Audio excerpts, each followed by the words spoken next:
بسم اللہ الرحمن الرحیم۔ شروع اللہ کے نام سے جو بڑا مہربان نہایت رحم کرنے والا ہے۔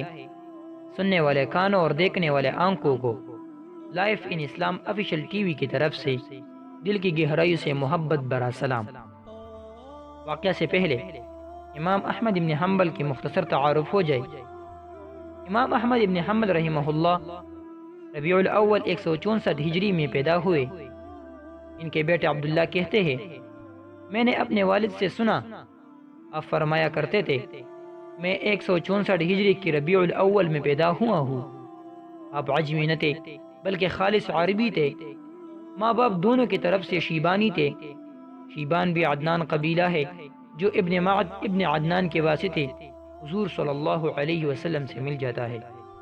یہ قبیلہ بہادری، شجاعت، حمیت اور غیرت کے اعتبار سے بہت ممتاز رہا ہے۔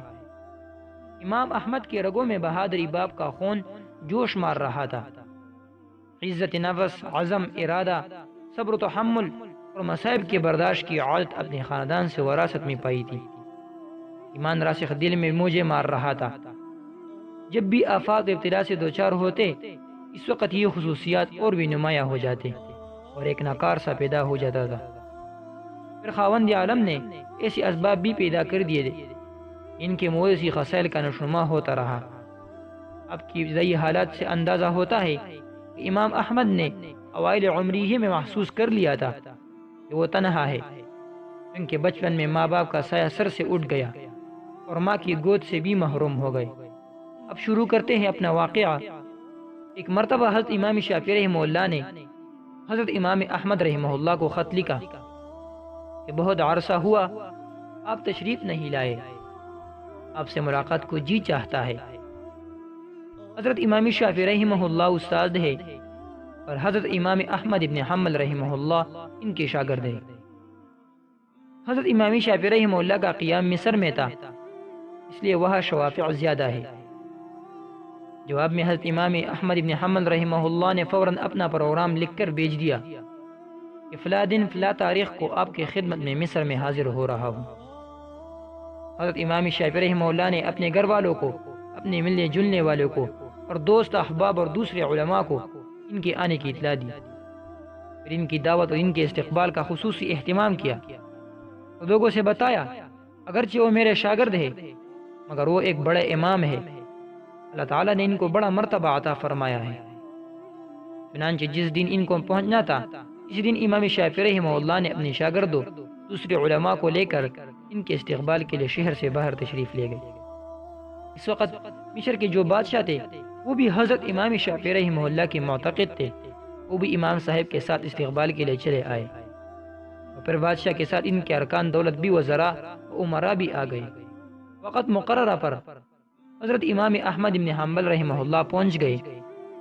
حضرت امام شافعی رحمہ اللہ نے ان کا بڑا شاندار استقبال کیا، پھر عزت و احترام کے ساتھ ان کو لے کر گھر پہنچ گئی اور ان کے لیے بہترین کھانے کا انتظام کیا۔ اس زمانے میں عام طور پر اولیاء اللہ اور بزرگوں کی شان یہ تھی کہ وہ کھانا بہت کم کھایا کرتے تھے، رات بھر اللہ کی عبادت کیا کرتے تھے۔ جب حضرت امام احمد ابن حنبل رحمہ اللہ کھانا کھانے بیٹھے تو دیر تک اس طرح کھانا کھاتے رہے جیسے کئی روزوں کی بھوکے ہیں۔ باقی لوگ کھانا کھا کر اٹھ گئے مگر وہ کھاتے رہے۔ لوگ بہت متعجب ہوئے کہ حضرت امام شافعی رحمہ اللہ نے تو ان کی تعریف کی تھی، یہ بڑے اللہ والے اور بزرگ انسان ہیں، مگر یہ تو خوب پیٹ بھر کر کھانا کھا رہے ہیں۔ لوگوں میں اور گھر والوں میں ان کے بارے میں چھمکویاں ہونے لگی، لیکن کچھ نہ بولا۔ جس کمرے میں حضرت امام احمد ابن حنبل رحمہ اللہ کے لیے رات کے وقت آرام کرنے کا انتظام کیا گیا تھا، اس کمرے میں حضرت امام شافعی رحمہ اللہ کی بچوں نے ایک مصلی بچھا دیا، مسواک رکھ دی، استنجا کے لیے ڈیلے اور پانی رکھ دیا، وضو کے لیے لوٹا بھر کر پانی رکھ دیا تاکہ وہ جب رات کو تہجد کے لیے اٹھے تو انہیں کسی قسم کی کوئی پریشانی نہ ہو۔ اس زمانے میں رات کو تہجد کے لیے اٹھنا ایک معمول تھا۔ اللہ تعالیٰ بچے کہ آج ہمارے زمانے میں افسوسناک ماحول ہو گیا ہے کہ صبح 8 بجے اور 9 بجے اٹھنا ہمارا معمول بن چکا ہے۔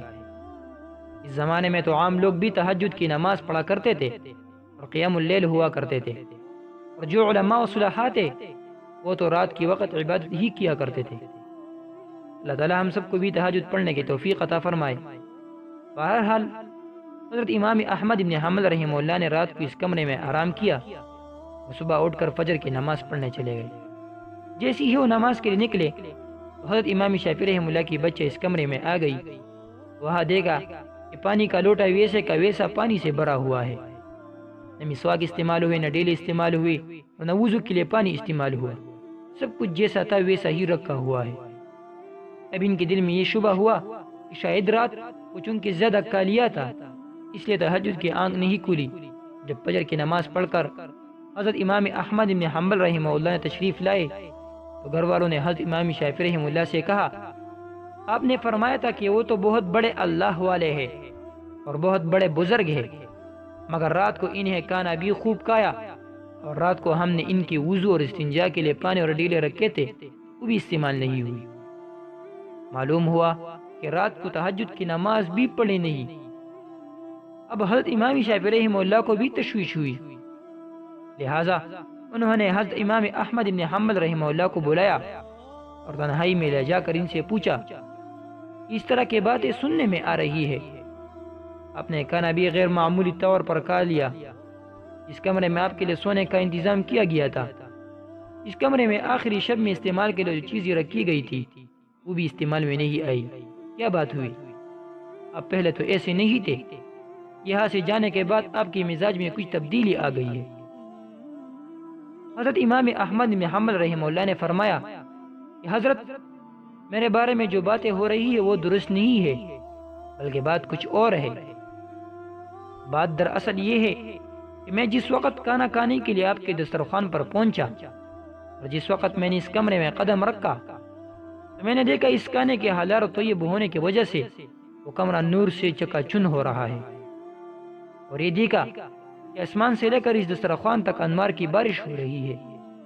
جب میں نے صورتحال دیکھی تو میں نے سوچا کہ شاید اس سے زیادہ حلال و طیب کھانا مجھے زندگی میں نہیں ملے گا، لہذا جتنا زیادہ سے زیادہ اس کو کھایا جا سکے کھا لیا جائے، اس لیے کہ اس کھانے کا ذرہ ذرہ ایمان کو اور دل کو روشن کرنے والا ہے۔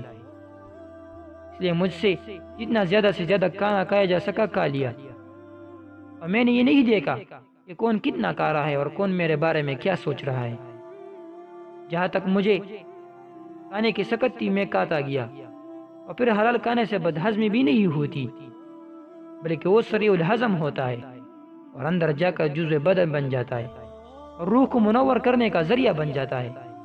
الحمدللہ میں نے اس کا اثر محسوس کیا۔ کھانا کھانے کے بعد نہ تو مجھے بدہضمی ہوئی اور نہ مجھے کوئی تکلیف ہوئی۔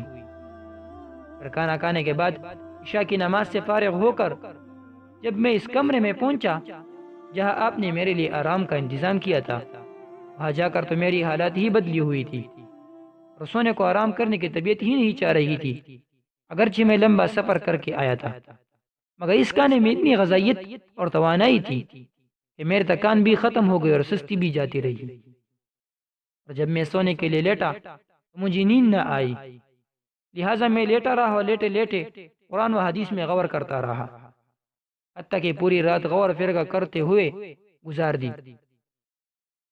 اور اس رات میں نے قرآن و حدیث سے 100 مسائل مستنبط کر لے، اور وہ مسائل ایسے تھے جو اس سے پہلے کبھی میرے ذہن میں آئی بھی نہیں تھی اور نہ ان کی طرف کبھی خیال گیا تھا، لیکن جب آج رات میں نے غور کیا تو مجھے ایسا محسوس ہوا کہ قرآن و حدیث کے علوم و اسرار میرے سامنے کھلے ہوئے ہیں، تمام مسائل کی تفصیل و جوابات میرے ذہن میں آتے چلے گئے، اور صبح تک میں مسائل کا استنباط کرتا رہا۔ اس حالت میں صبح ہو گئی، یہ سب آپ کے کھانے کا اثر تھا جو رات بھر میں نے محسوس کیا، اس لیے تہجد کے وقت نہ تو لوٹا استعمال کرنے کی ضرورت پیش آئی اور نہ مسواک کی ضرورت پیش آئی، وہی عشاء کا وضو میرے لیے فجر میں کام آیا۔ یہ سن کر حضرت امام شافعی رحمۃ اللہ علیہ نے پھر اپنے گھر والوں کو حقیقت حال بتائی، اور جو لوگ ان کے بارے میں غلط قسم کی باتیں کر رہے تھے ان سے کہا کہ تم ان کے شان میں گستاخی کی ہے، لہذا ان سے معافی مانگو، ان کا تو یہی حال ہے۔ یہ واقعہ خطبات حکیم الاسلام نے نقل کیا ہے۔ اس واقعے سے ہمیں کیا حاصل ہوتا ہے؟ واقعی ہمارے اندر جو دین کا جذبہ نہیں اور دین کی طرف میلان نہیں ہے، جبکہ ہم جانتے ہیں کہ دین برحق ہے اور آخرت برحق ہے اور ہمیں آخرت کی طرف متوجہ ہونا چاہیے، پھر بھی دل اس طرف نہیں آتا۔ اس کی وجہ یہ ہے کہ ہمارے غذا میں مشتبہ غذا کا بڑا دخل ہے، اس لیے ہم حرام اور مشتبہ غذا سے بچنے کی کوشش کریں، خود بھی بچے اور اپنے گھر والوں کو اور اپنے بچوں کو بھی حرام اور مشتبہ غذا سے بچائے، کہ کسی پیٹ میں حرام اور مشتبہ غذا نہ جانے پائے، ورنہ اس کی وجہ سے نہ بچ سکے گے۔ اللہ تعالی ہم سب کو حلال اور طیب روزی عطا فرمائے اور حرام غذا سے ہم سب کی حفاظت فرمائے۔